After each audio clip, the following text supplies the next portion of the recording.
Zoom recording.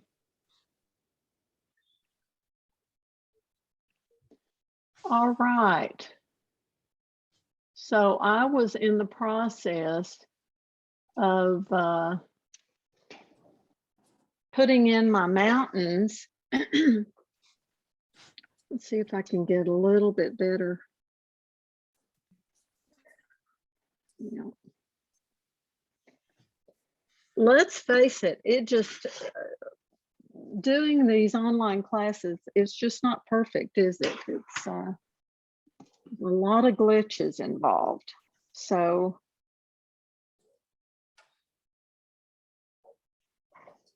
it's not just you, Judy. A lot of my Zooms are like this for other things.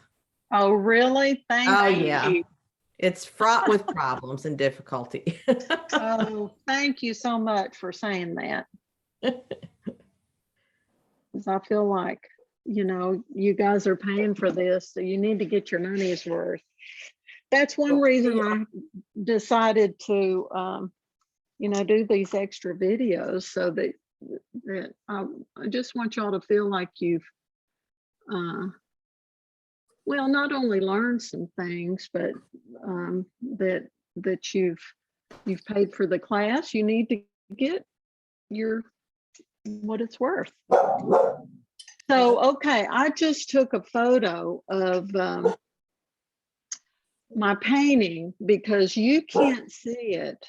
It looks all white in here.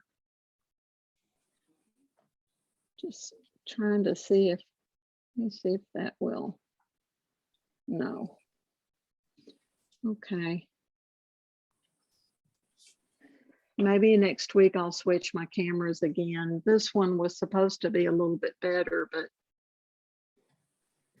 what I was saying about the sky is that I can carve out my shape back here with the mountains and the trees with my sky. So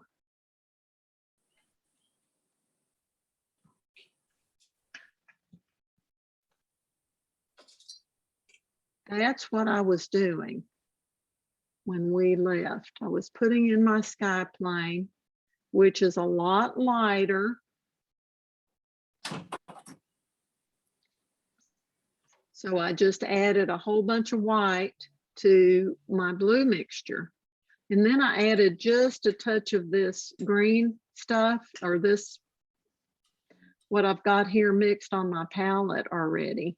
I added a touch of that to gray it up a tiny bit. Okay.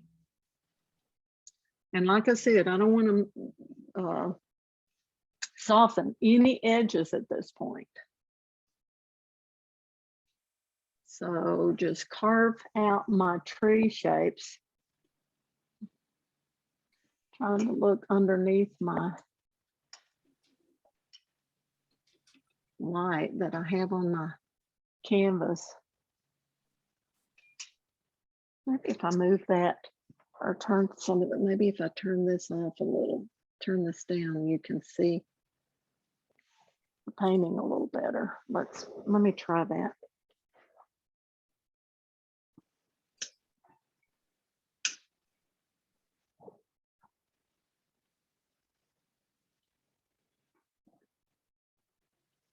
Well, you can see the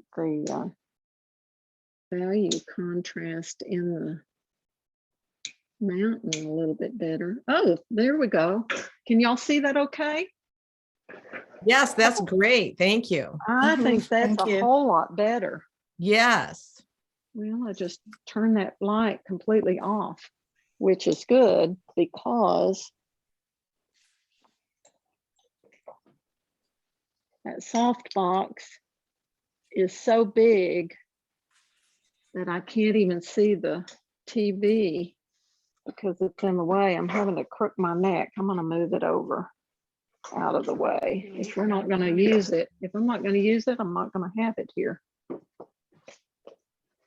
me unplug that.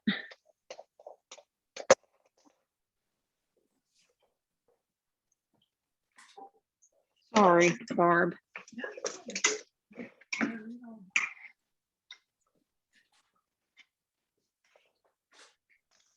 Okay.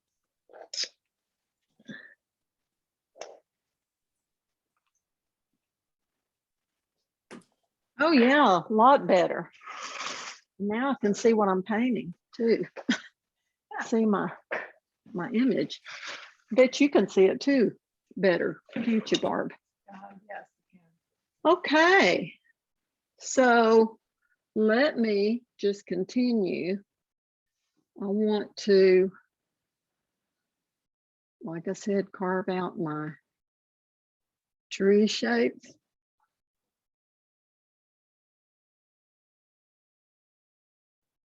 And I'm being very careful to just come up right next door to these dark shapes because it's so easy to pick up that green and mix it with your sky. And I don't want to do that because I want my sky to be real clean color. Sometimes when I'm painting trees like this, it's inevitable. You're going to get a little green in there. And sometimes when painting is dry, I'll go back into it and clean it up some.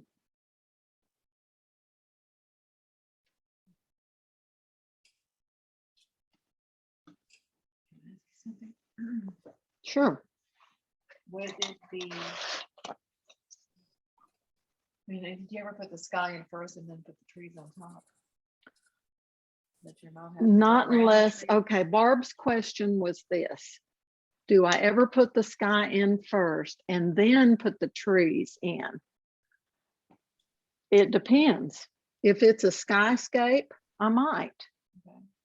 Because there's most But yes, but if my main character is these trees and I want to save trees, no, I do not. Okay. All right. So now, same blue, ultramarine, and I've got these yellows here that I am going to bring that, make a nice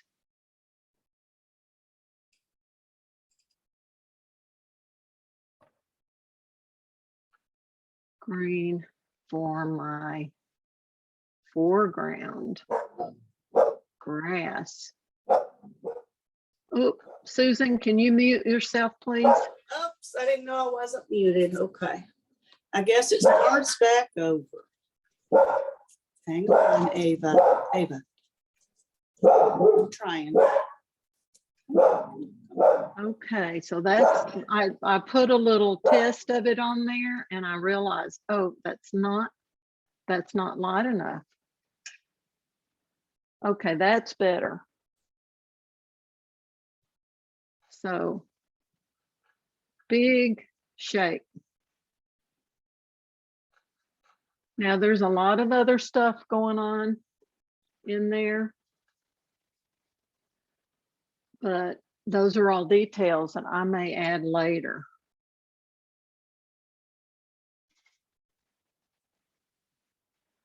And this comes all the way over here.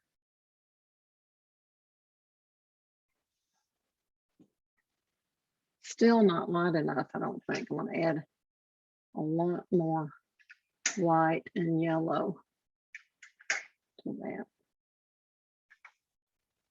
Now to brighten it just a little, this Mediterranean blue here is really light. I mean, really vibrant. So I could add a little of that to get it a little more vibrant.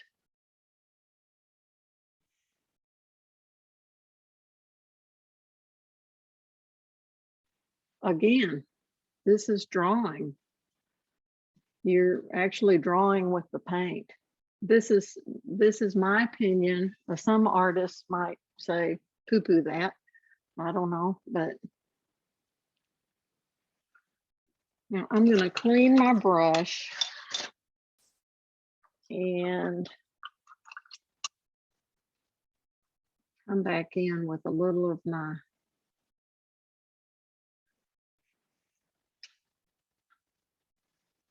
I think I didn't get my shadow plane there quite low enough.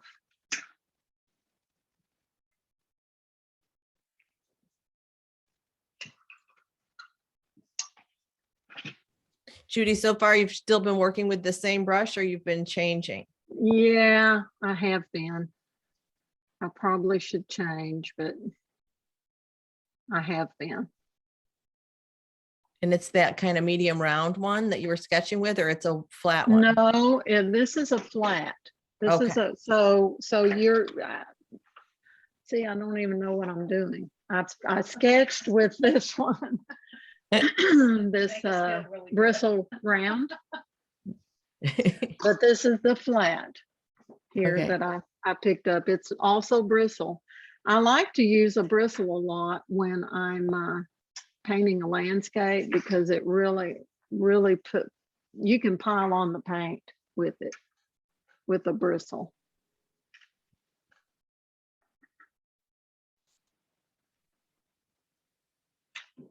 Now, I didn't show y'all this, but occasionally I will.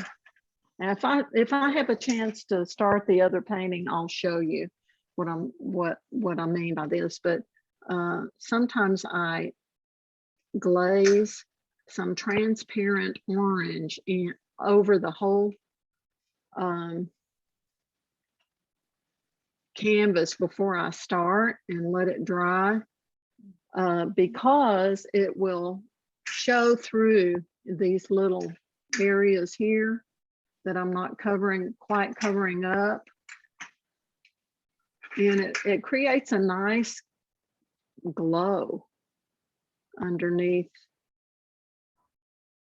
I think Richard Schmid used to do that. I've seen him on a video where there's some videos that you can buy to watch him paint on his website. So let me get my photo back.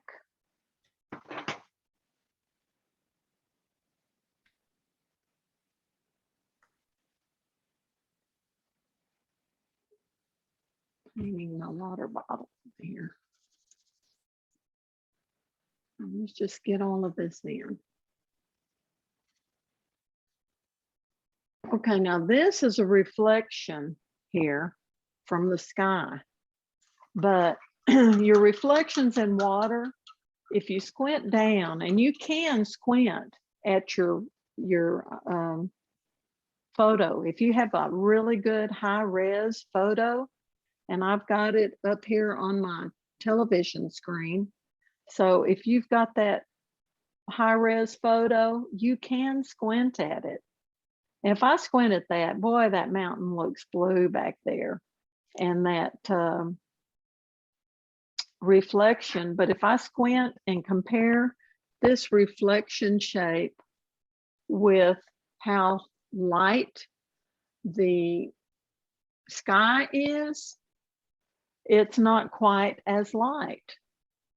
This is a bounce light from your light source. Now, John Carlson says that you can pretty much count on a regular day, okay?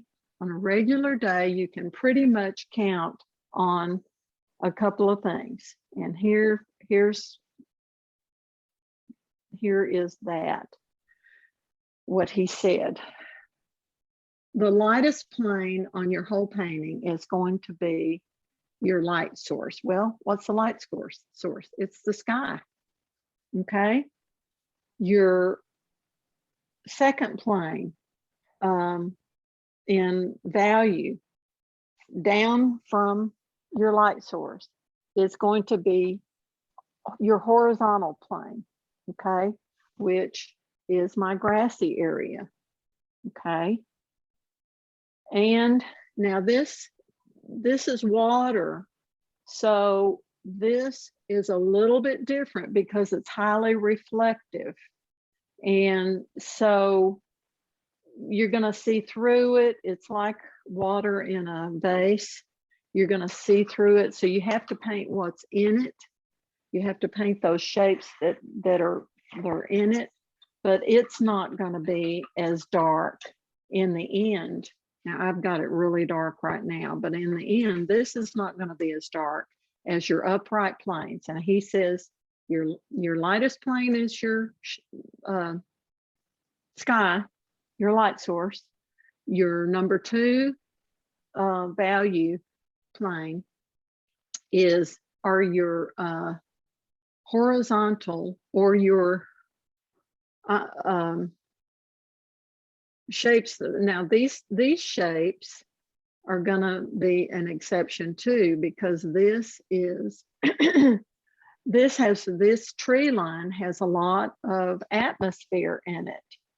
So as things go away from you in the landscape, you'll find that they blew up a lot. I see that so much when I'm coming home from Granbury, when I'm grocery shopping or whatever, and coming over those hills, and you can see into Bluffdale, and just see the atmosphere in the air. And there's a lot more atmosphere the closer you get to a city too. Or the air is clearer when you get in the mountains, but it still happens in the mountains. It still happens. So your horizontal planes are going to be your next value down.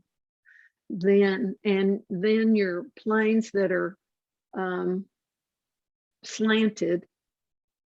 So these mountains and the trees and anything atmospheric, and your very darkest plane is going to be your upright planes, your vertical planes in the landscape, which is true here.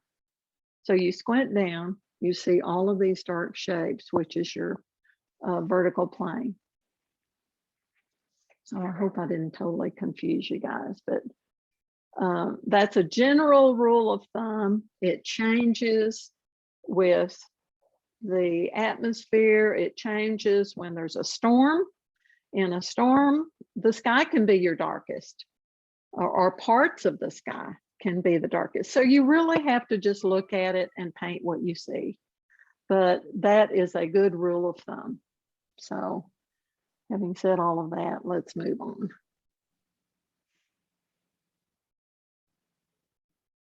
So I'm going to clean up a little of this, coming over, drawing.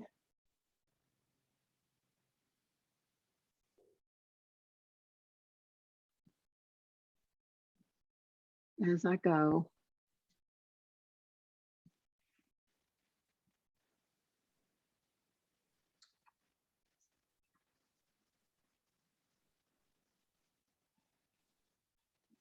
Okay, now I'm going to modify my shapes some.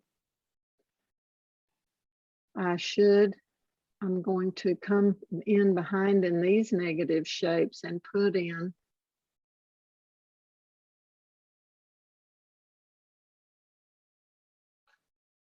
my atmospheric trees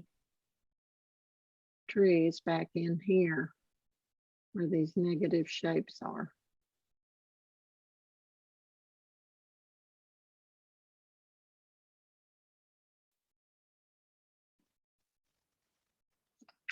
And for my mountainous shape, back here behind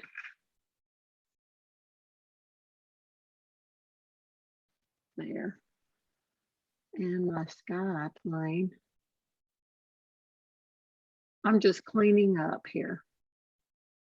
Are y'all still with me? Yes. Everybody's? Yep. Okay. All right. Thank you. I'm paranoid now. You're so quiet. Okay. All right. Now, instead of getting this light right here, see, that is way too light, but this is my This is my sky color, but it's not that light. I'm going to use this darker, and I lost it, so I'm going to have to get some of that back. Use this darker tone because sky reflections are never going to be quite as light as the sky, I don't think. Now, some artists may tell you different. So we've got the whole canvas covered, the whole thing. There are some nice little rock shapes along the edge of this pond. There's a log lying here. There's a lighter shape that's a little bit bigger. Back behind there is probably part of the lake. This is a lake somewhere. You know what? This could be my my photo. Maybe it's a photo from Colorado. I'll have to check that. Anyway. But there is a warmer, lighter shape. So I'm going to go ahead and put that in. Plenty of paint. Now, some of you guys that were having trouble laying paint on top of paint, I'm going to use a bristle brush because a lot of times that works better. It seems warmer back here. It could be part of that lake or pond. I'm just going to indicate that.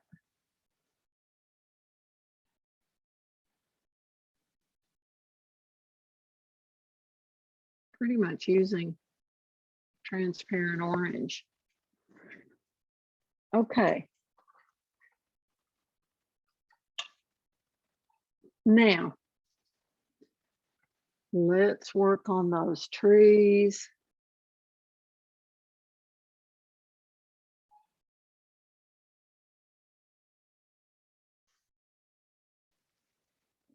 And clean some of this up. All right. First thing I'm going to do is use a really dark, use some of the mixture I mixed up in the beginning and straighten out, because this is more straight. This pond is straighter around here. I had it too curved, I think. So again, my drawing.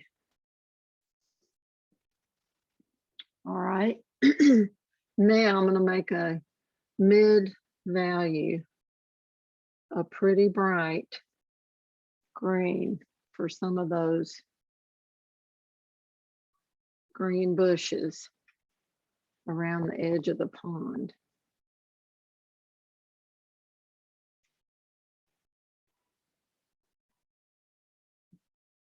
Remember, big shapes first, then go in with your smaller tones. At least until you know what you're doing a little more. Okay, now this water shape down here, the water has some reflections in it.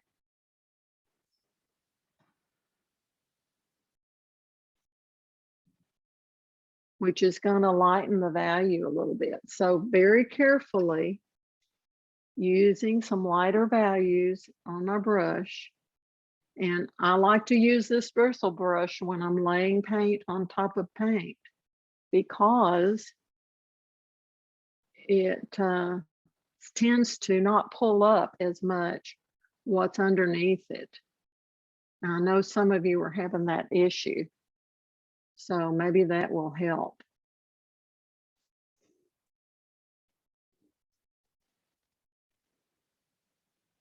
I clean my brush a lot. Like I said, I constantly have in my left hand here, I have a lot, I have my paper towel ready to clean and wipe. Okay, Now, on top of that, there's a lighter shape that goes right up next door to the close shadow on the edge of the pond that's lighter and it's warmer. A lot of warmth inside that pond. So again, I had to add a little white to it, bring it up in value.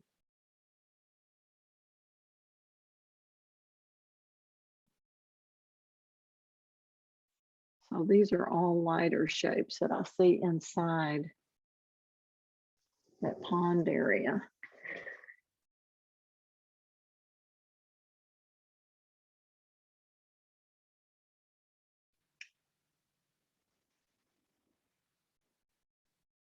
Down below too. And this is going to bring it up in value.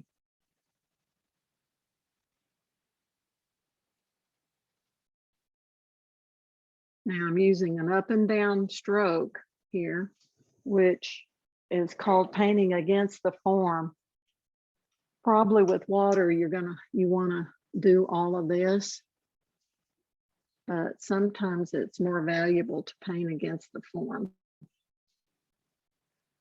And we talked about that last week. Did y'all?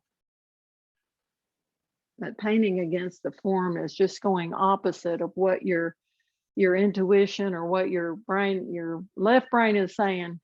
Well, that's water, so I should use a brush stroke going like that. So it's counter to that, which means going against the form. Make sense, I hope.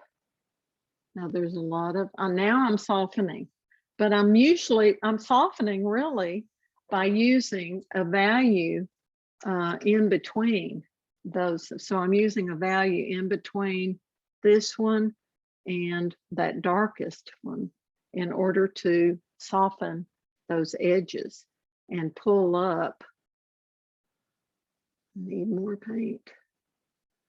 You can't paint self. Note to self, you cannot paint if you don't have enough on your brush. So, okay.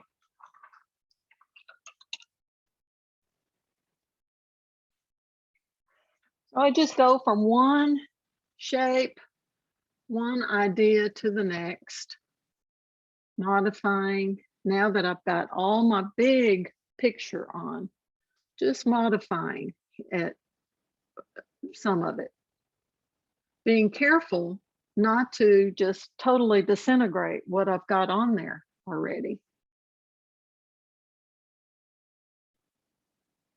So I made this tone here, which is somewhere between this and this,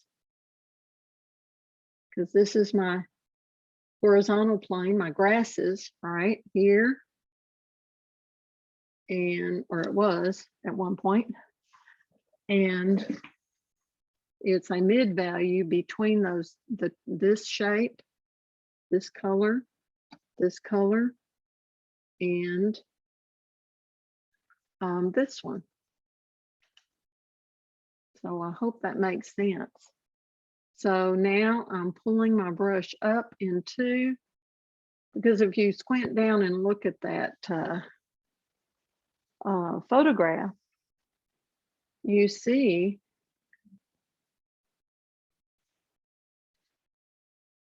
a lot of that mid-value shade tone in there.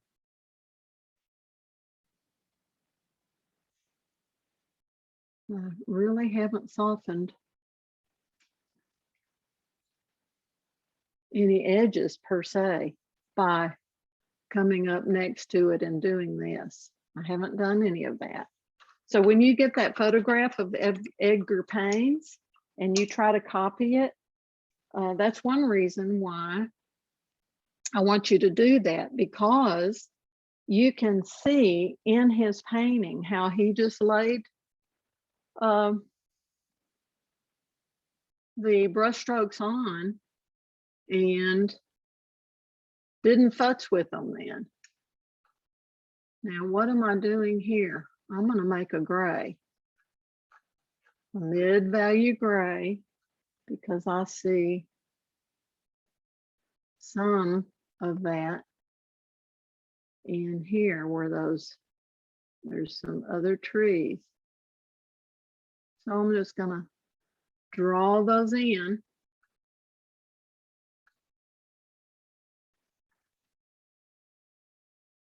Trying to indicate some other forms in there.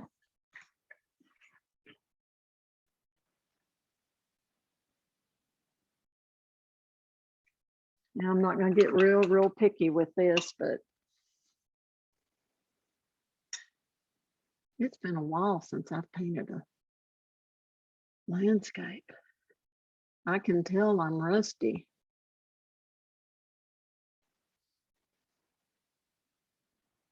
But I am going to be going out on my bike a lot in the spring and doing that, painting some landscape on my bike.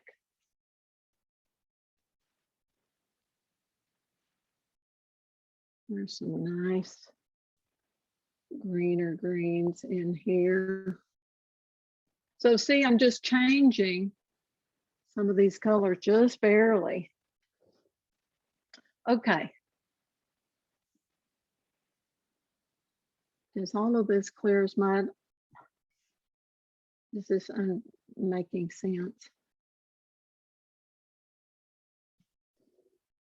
I'm really sorry Charisse didn't join us. I thought she was going to, but the lady from Florida, I think she's got a lot going on, but she was telling me that she does some master copies, and that's what you will be doing this week, hopefully. I hope you'll do it. I hope you'll do it.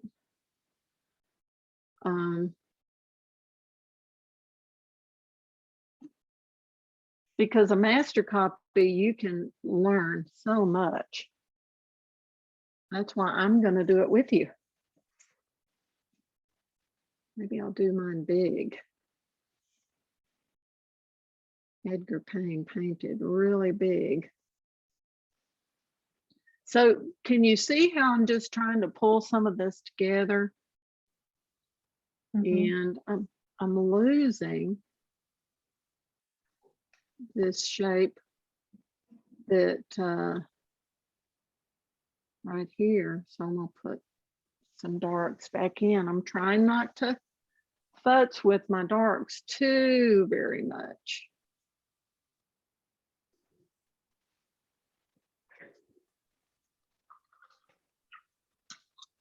Okay, now I have a clean brush here.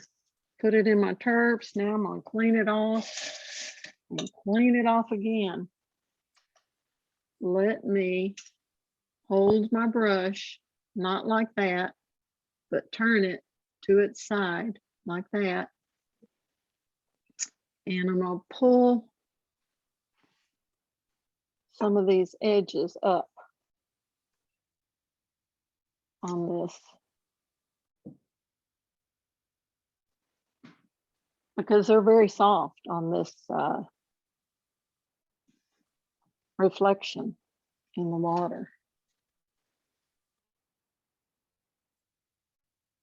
And if I lose it, make that color back again and restate it.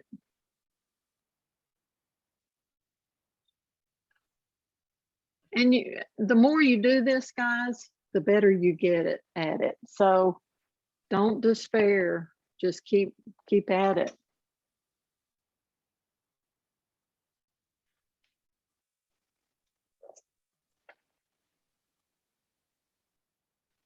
Okay, I see a couple of touches. I see one right here, and that's coming through those trees, right here. Very gently laying that on, pick up more paint right here. But those are little bitty shapes, and I didn't put them in at the beginning. This is so fun. I'm loving doing this. Are you having fun, Barb? Oh, yeah. It's so fun. Barb is going, where are you going? We were heading up to Utah, Oh, St. Oh. George. I know. That's what I was going to tell you that. well, St. George is so much different because you got Yeah. all that red rock. Well, and it's actually warm there. So Barb is going to be going to St. Yes, George for how photos. many weeks? Well, You're not going to just- be gone 2 months? Well, or- not just there. We're going to be going up to Heber City, up in Utah, and then we'll be going to Richardson.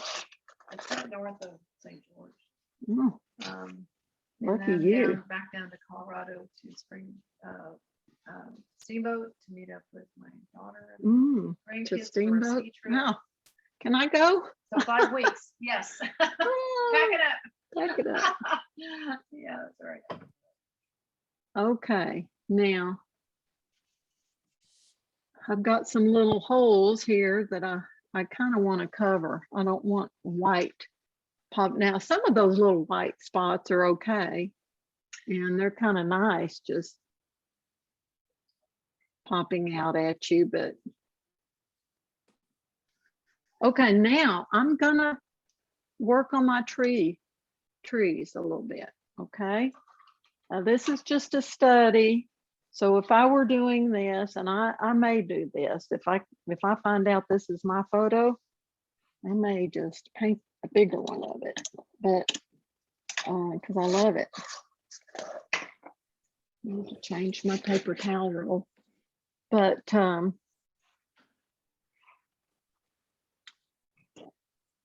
this is exactly how I would approach it if I painted it larger too. But Is it better to it's do a really, small study and then do a big one? it is very valuable to do that because you figure out your problems and your mistakes in the small one like this. And so when you go into the large one, you can say, okay, I need to put in a shape in the beginning right there for my log.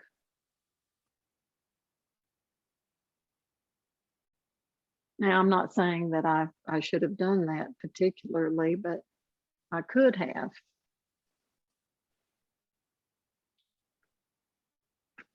And that log is really catching a lot of light. Where do you see a log? Oh, there it is. Yeah. But this is how what I call tweaking a painting. Just kind of start, okay, here is my dark tree and it's really a lot darker. And you can see it's nice that I made up so much of this because I can go in now with some thicker paint, lay on top of that.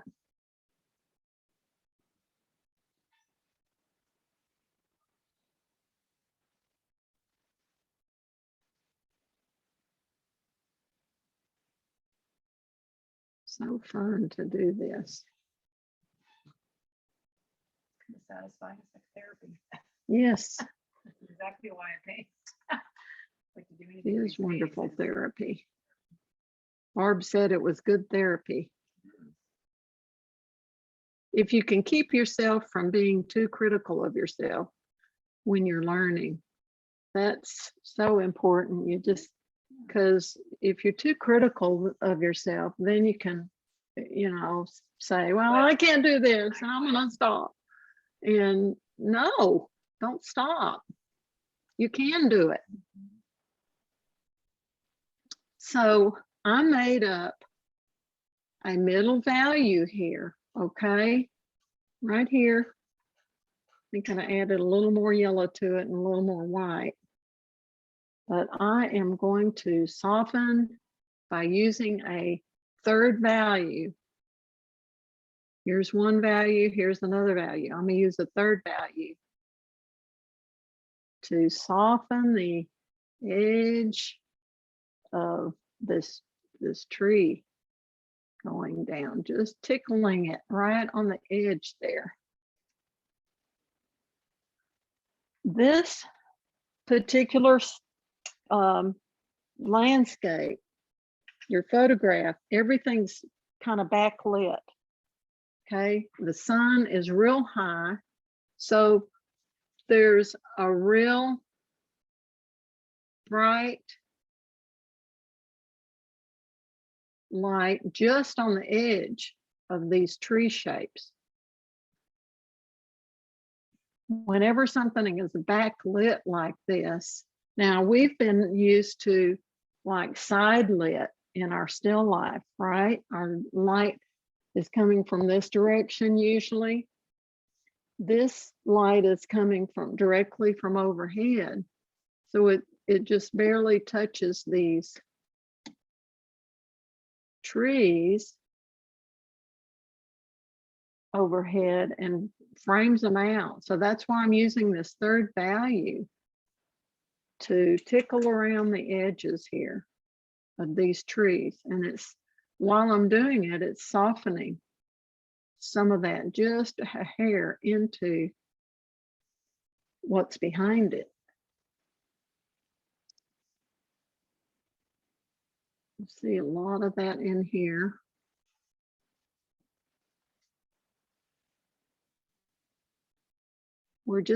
I'm refining, tweaking.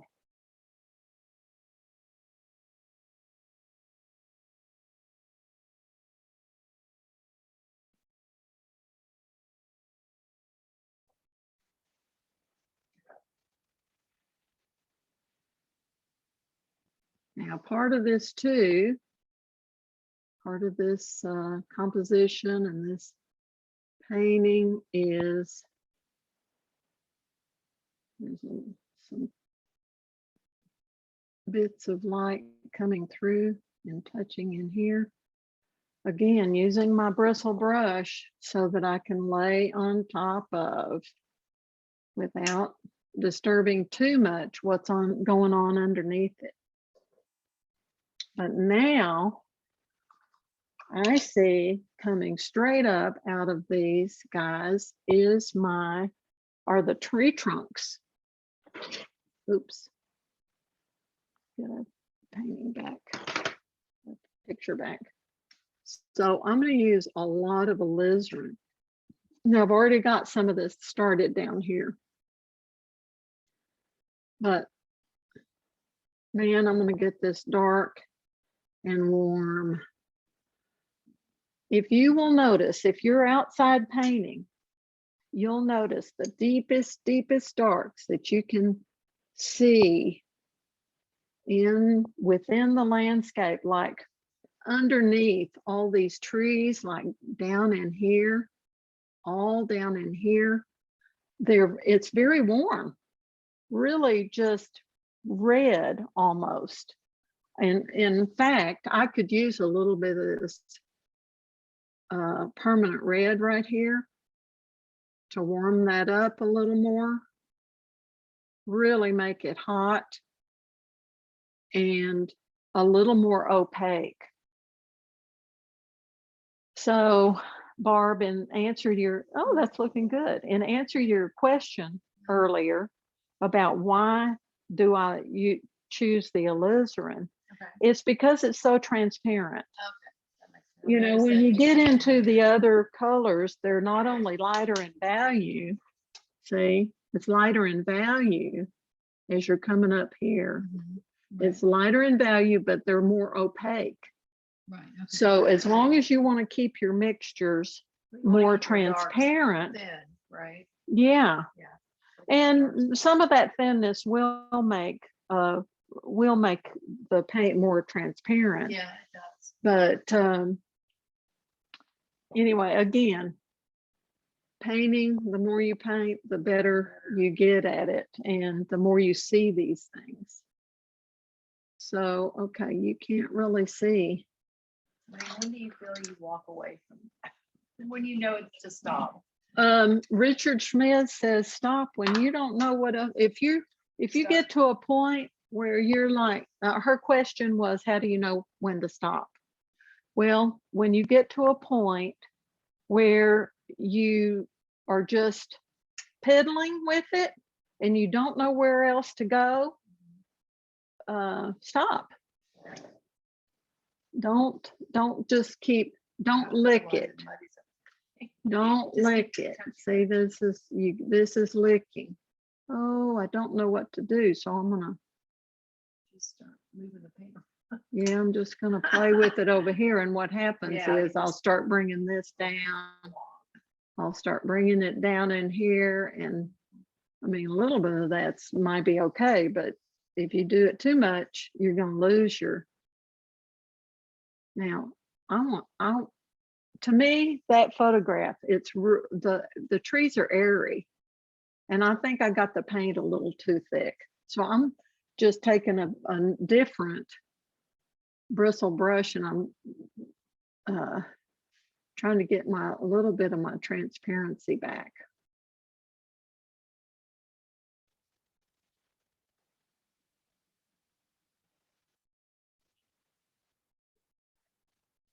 I just had a fear.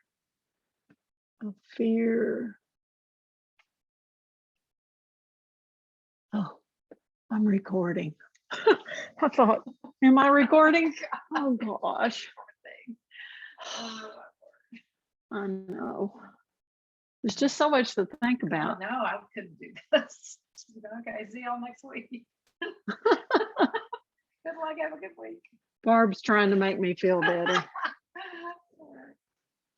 I wish y'all were here, you guys. Wish the rest of, wouldn't that be fun? Oh, so much fun. Yes, we would. wish we were there Well, too.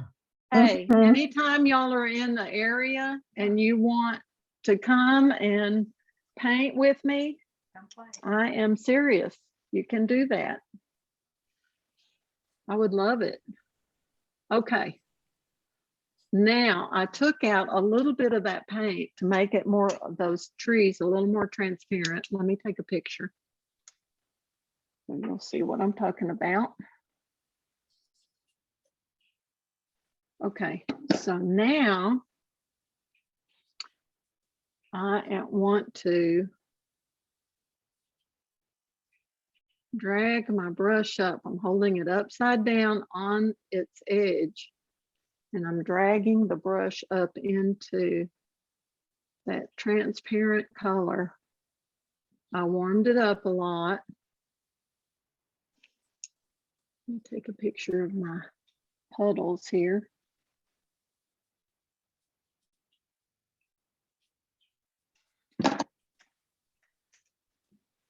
These are my tree trunks.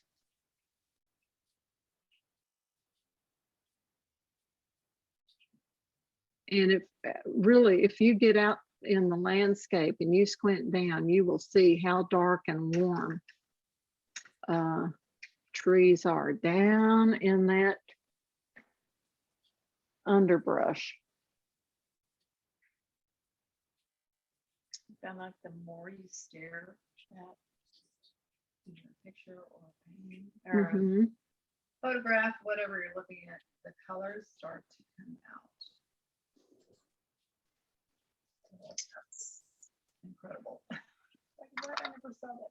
I know. Well, Barb's comment was the more you are out there and You just stare. you That's- start seeing. Doesn't matter where you are. It's Yeah. Whether you're looking at a photograph, or all of a sudden you start seeing these. You colors that start never seeing before. more. That is so true. It's like your eyes are adjusting, and Well, and two, the more you paint, the more you see, quicker you the see. more you start seeing this stuff. Yeah. You know, If you could walk up and go, oh, I see purples, I see grays, I see Mhm. oranges. It's like, where? Like when you're painting. right, right. Well, the flowers, it kind of bored me when you just painted them all yellow first. But There's the not yellow reason there. I start with yellow for the flowers, especially white flowers, is because there's so much warmth. Okay. And I use transparent orange to do that I glaze. saw that. And that's kind of the same idea Yeah, I'm going after that when paper you're stuff. putting in a landscape Yeah. like this, because there's so many little warm flecks No, coming through. And so it's just a nice way of It's a quick way to do that. saying that, yeah.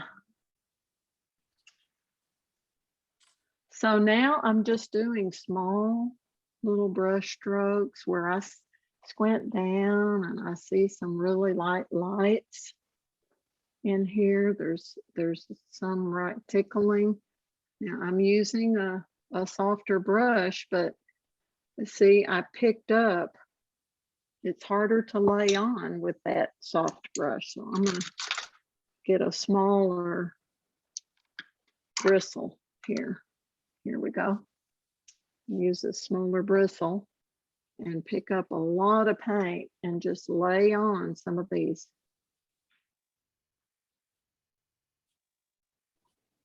Shapes within your trees. Ooh, it's coming together a little bit. Now I've got too much of a halo coming around on that one. So I'm gonna make a real nice medium value green, kind of a cooler green, and pull some of this together right here on the top of this. I tell you, I had, the way I bought my e-bike is I had a very large commission landscape of a lady here in Texas. And I went out to her property and took a bunch of photos, and that's how I bought my e-bike. Oh, that's what you told me. Yeah. Because my husband's so frugal, he would have never agreed to buy me that Right. e-bike. Unless you could take it apart. Yeah, yeah, my husband likes to take stuff apart. He's an engineer, Right there, so it's all taken off. yeah, he Just would like have wanted to. Yeah. Ooh, how does this How work? does this work? Yeah. So, So, okay, so I would just play with these trees like that, like I'm doing. And you notice I'm not doing a lot of messing around with these shapes when I put them on, am I? So I want y'all to get in the habit of picking up paint, lay it on, pick it up, make some more. Paint like you're a millionaire, so Ted Kushner used to say. I'm a little more conservative than that. I know and y'all probably are too. I mean, I'm not a millionaire, so. But the beauty of going away from the cadmiums is those cadmiums are so dang expensive. Tell you. yeah, that's a good thought. too. Yeah. I'm gonna make a bunch of this, use some transparent orange, because all of this, I've got it really green. So let's just come in here with some touches of real warmth to warm it up in here a little bit. And I'm not making this up because it is there. And it's pretty much the same value, right? Same value, only different color, different temperature of the color.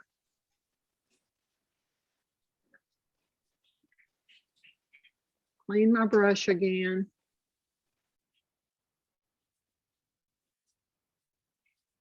Anyway, what I was telling you about that landscape that I did, that commission, there were some big trees like this. I had so much fun just playing with them. Oh, yeah. It was awesome. So how big was the commission? It was a 30 by 40. Golly, that's huge. It took me forever Wow. because I kept going back into it like I'm doing with this Right, because I wanted it to be good. right, sure. People should get what they pay for. And she loved it. She liked it. So Sure. that's all. so rewarding. I Yeah, can't it tell is. you. It's just when somebody likes Mhm. the piece Mom was probably hanging in a and just think prominent when part of our she's house. hopefully when seasons come and go and she can look at that painting and Yeah. say, well, that's my property. And it's like if you Wonder if paint she ever pet moves from there, portraits, too. there's Always happens. pet portraits, I mean, that just makes people happy.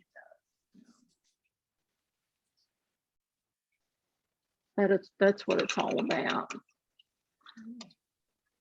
So I could go back in. There's some snow caps on those mountains. So I very, very carefully and with an extremely clean brush. I'm going to just go in with some white with maybe just a touch of warmth in it and indicate some of those snow caps up in there very carefully. Really don't even have to do that, but you can. Now that mountain range is kind of that direction. And, they overlap each other. So they kind of do that. And how about my background trees? Well, there are a few modifications I could make back there. I can pull a little bit of darker shapes into it, just indicating some trees back there, some different trees. I could put a few tree trunks, being very careful not to get this dark. I'm gonna wipe my brush and very gently just pull up into. I'm gonna start painting more landscape. I love painting landscape. I'm sorry, guys. I'm talking to myself a lot. I'm gonna stop on this. And the reason I'm gonna stop is because why? Because at this point, I'm just gonna be piddling. And what's gonna happen is I'm gonna start going, okay, well, I need to fix that, and I need to fix that, and I need to fix that. And then guess what? I lose the whole darn thing. So at this point, what I can do is let it sit up. And then I can come back in on top of it. And if I feel like, okay, for instance, I'm seeing this here, I'm not crazy about this. I think that could come. Let me see if I can pull that over a little bit. I think this shape here could be better and go all the way off. But see, I'm pulling up what's underneath it. So I'm going to let it set up and just like that.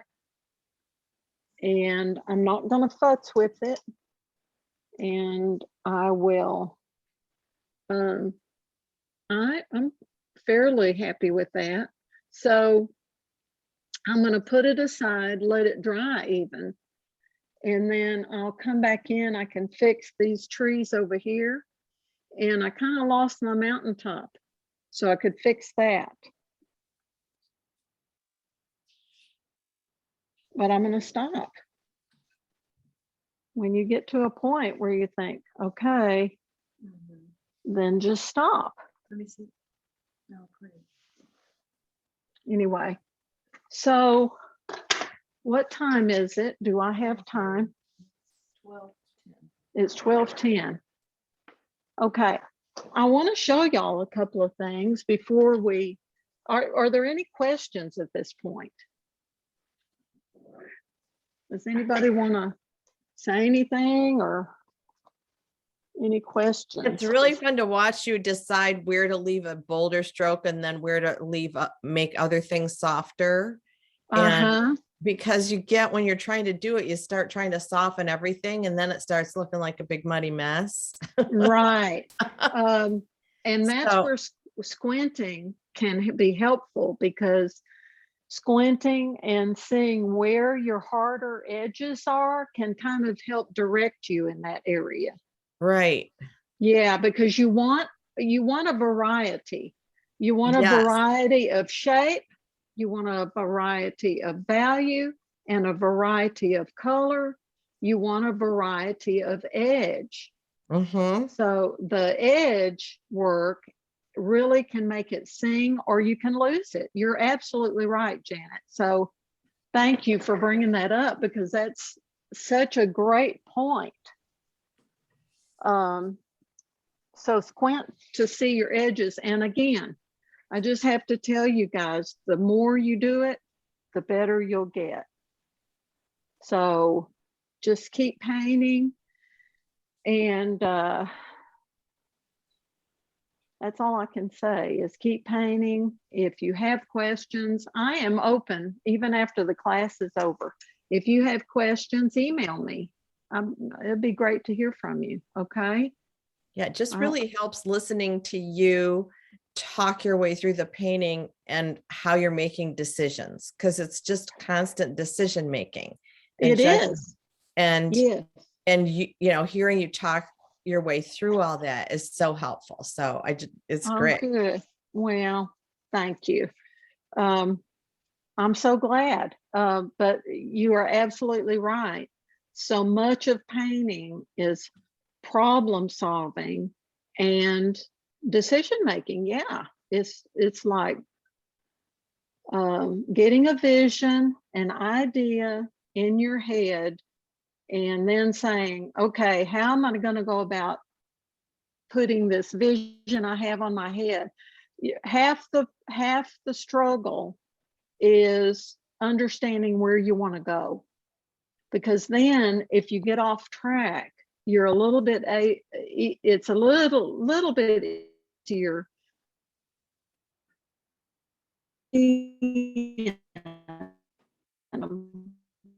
over time. That gets easier.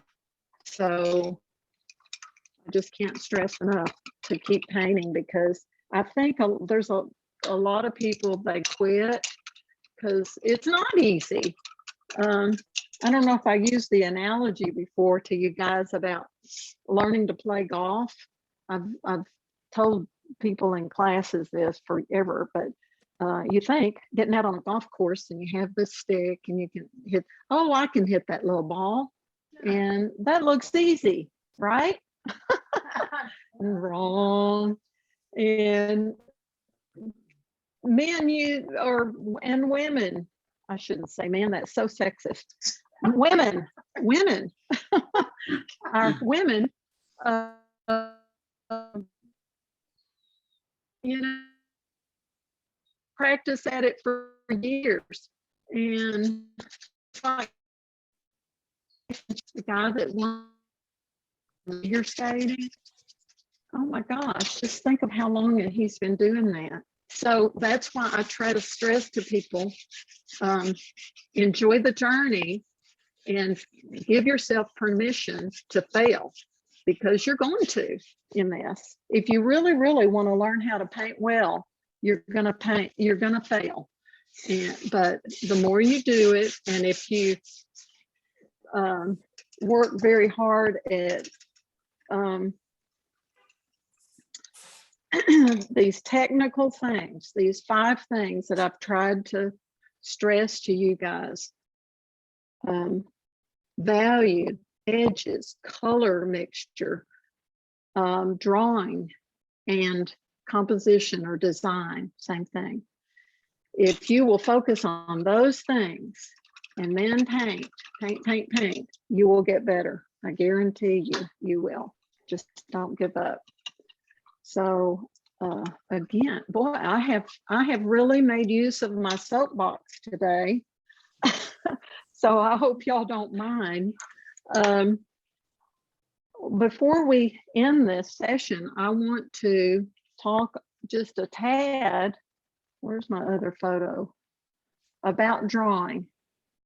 Now, I love when I'm outdoors, and this is my photo, so I'm gonna paint this. Look how beautiful that is. But, and remind me, Barb, to send this photo to everybody, because I think the other one was way too dark. But this one has the buildings in it. And I like to put buildings in my paintings, especially something rustic like this, or if you have an old house. I mean, it's very nostalgic and kind of takes you back to a different era. And so I enjoy putting buildings, and I want to point out some things to you guys. Perspective, especially when you're using buildings and structures in your paintings, is pretty important.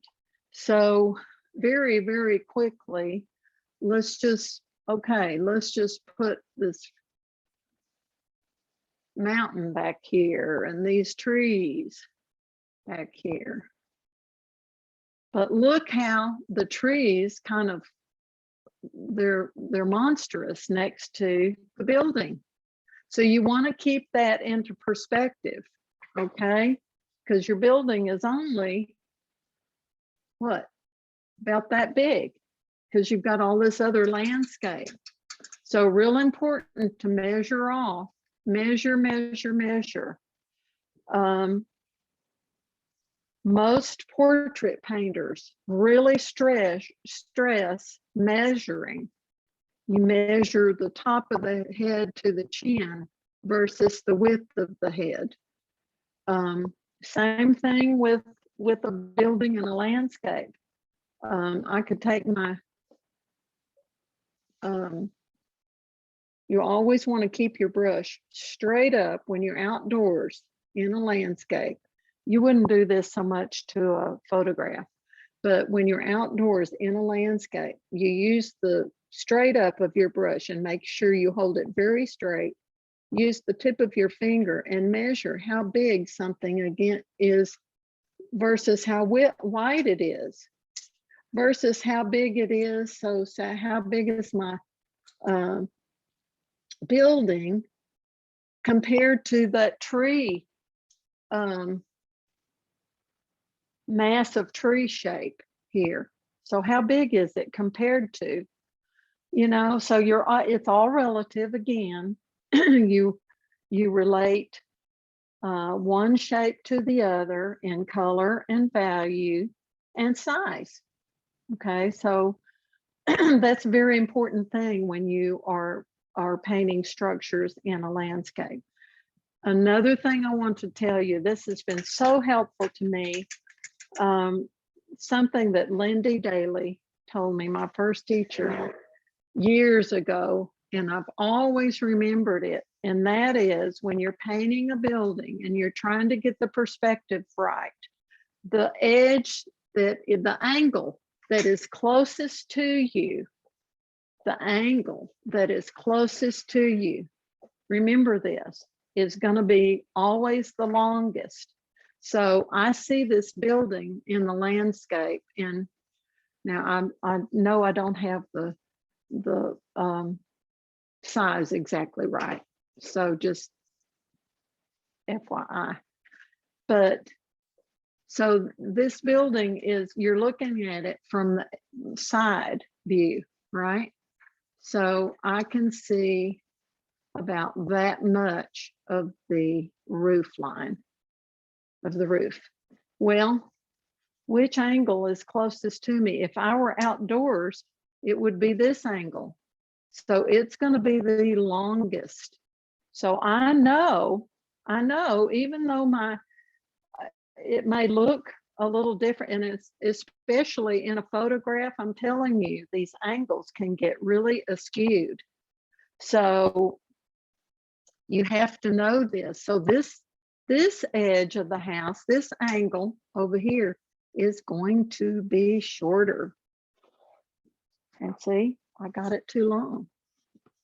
It's going to be shorter because this angle of the house is going to go in, and there's a horizon line way, or a vanishing point way out here in the, now Jenny could, I'm sure Jenny could probably teach this part because she used to be an illustrator for, Jenny, was it for Walt Disney? Wow, that's cool. I know, it's very cool. Barb said, oh, that's so cool. And it is so cool. Jenny, are you still there? Is everybody still there? I'm Yes. here. I'm sorry, I was Hello? muted. Okay. I'm here. I hope I'm not breaking up. Okay, Jenny's still there. I'm But still here. anyway, so your perspective in drawing these buildings like this, very important. So this angle is going to be shorter as well, because this angle is the one closest to me. So if y'all will remember that, if you're putting a building in your landscape, now there in this, oh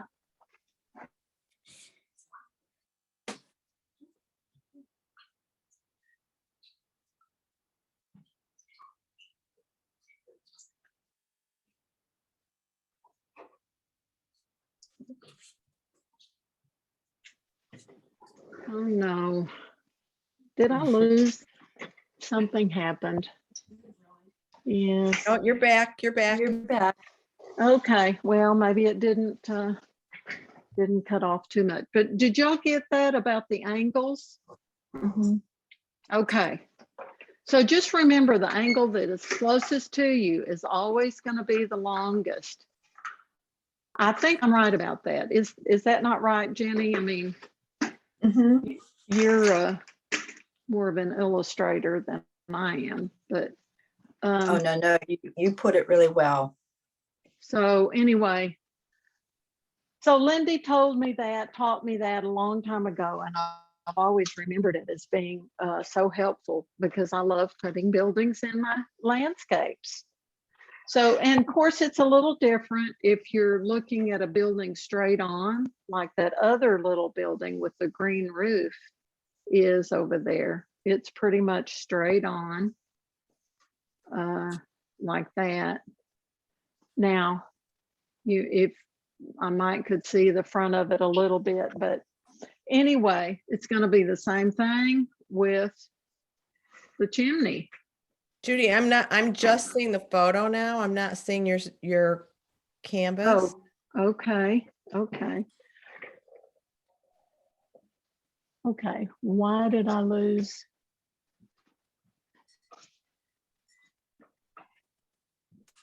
There, now I can Okay. see. Okay, great. But I'm not Oh, seeing the photo, but that's okay, cool. now I have to screen share. Oh, there we go. So it's reversed. So the photo is like, there you go. Oh, hello.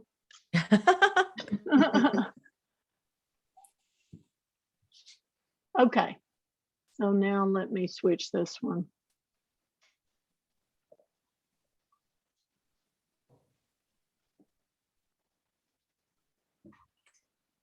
Thank y'all. I depend on you guys to keep me in line here.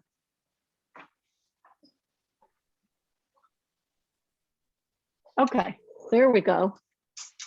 So, okay, so this little building over, the little one with the green roof is, you're looking more straight on for it. So it would be still the angle that was closest to you, but it wouldn't be angled quite so much. So anyway,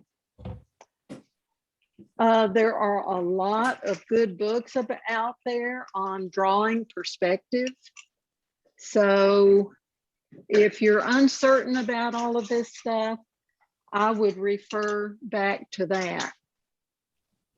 Some main things to remember when you're painting the landscape outdoors, and that is to remember to squint and see how your trees and things that are affected by the atmosphere are going to appear foggier, bluer, more atmospheric. Okay, so you have to paint it that way in order for your landscape to read properly. Remember what your main focal point is, your main actors. Try to say that in your painting via the use of harder edges, more vibrant color, more accurate drawing, and design of the painting in the beginning. Okay. Remember that you're typically, not always, but typically, as John Carlson says, your lightest light is going to be your light source, which is your sky. Your horizontal plane will be the next value down, and your vertical planes are going to be your darkest values. That's all in that John Carlson book. So, okay, well, that's all I have today. So, questions, anybody? Barb is leaving. Oh, I think she's got an appointment. So does anybody have any questions? Okay, well, I guess we're done. Thank you so much, Jenny. Thank you. And Thank Ann, you. and Thank Susan, you. and Betty, and Linda, and Thank Wendy. you. Thanks, everybody, you. for coming. And next week will be our last week together. So Jan has asked that we get together one-on-one. So we're going to do that sometime this week. Jan, just shoot me an email and let me know when you want to do that. Okay, will do. Okay. And Sarah, who works during the day, she and I are going to have a one-on-one on Sunday and talk about her work. And so if anybody else wants to do that, that's part of the class. Also, A day for you too. This is I'm Susan. sorry. I'll probably figure out a day to do that too. Okay. Okay. Very good. Another thing is, I would appreciate very much, and I'll tell you this next week as well. I'm going to send a survey out, and I would appreciate your feedback, and be it good, bad, or ugly. You can. Constructive criticism is appreciated. I'll say that. So I will send that out. It'll probably be right after our Zoom meeting next week, because I think you can do that with Zoom. So I'm going to figure that out. Also, last thing is very important. I would like for y'all to give me a little feedback this week on what you would like to see next week. Would you like to see another still life? Would you like to see flowers again? Would you like to see another landscape demonstration? So I would love to see roses. roses. Okay. Yeah. Mhm. Okay. They're a Anybody challenge. else? I agree. That sounds Okay. good. Okay. Mhm. All right. All right. Well, whew, y'all are testing me. And Judy, are you going to send us the thing we're supposed to try to copy, the painting that we're supposed to copy? Yes, I'm Okay. going to do that today. I would like for Yay. y'all to do a master copy of that Edgar Payne landscape. It's absolutely beautiful. You'll love doing it. So, okay. So God bless you all, and thank you so much for your patience and the Zoom technical difficulties, and we will see you next week. And if you want to get with me, then let me know. Okay. Thank you, Judy. Thank you. Bye. See you. Okay, bye. Bye.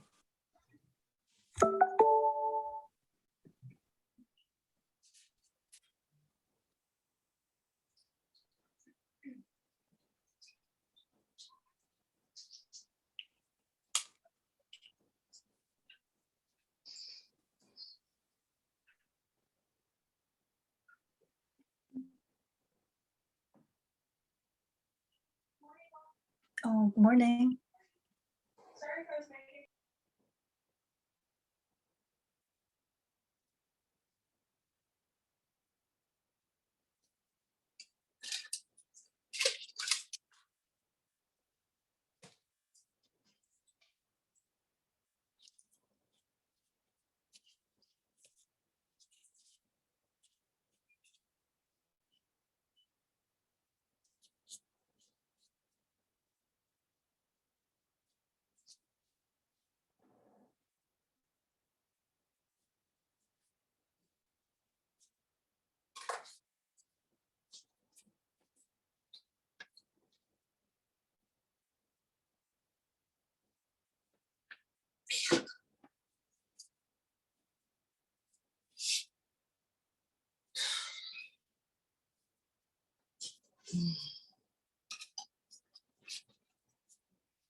Hello? Someone's gonna call you today. Come on. Yeah.